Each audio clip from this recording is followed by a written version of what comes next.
The institutional church is falling apart, isn't it? And I believe that's actually a good thing, and it's actually right on schedule.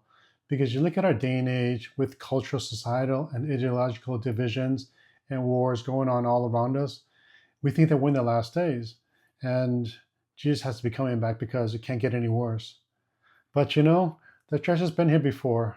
Over the last 2,000 years, has been through these times of crisis where they believe that they're in the end times. And if you think back to the Western Roman Empire during the late 300s when it was falling apart, there was invasions going on and collapse of total order, the church itself was becoming a bit too centralized and corrupted.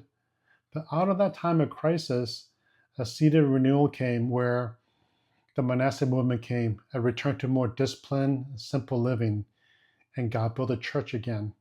And then you move forward a couple hundred years toward the late 1300s, 1370 to about 1550, about two 80-year time periods where we had the pre-Reformation and the Reformation.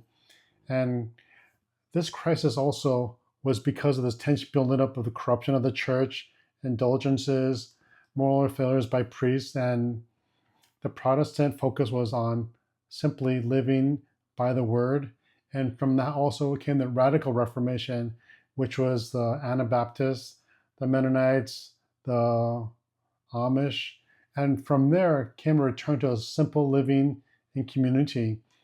And from there, the season of revival happened again, and God built his church again.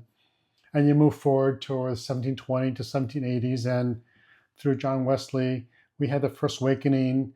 And during that time, the state church was very cold, formal, corrupted. And during that time period, people sensed that there needed to be a simple, cleaner revival where they can just focus on relationships, and the church was renewed again.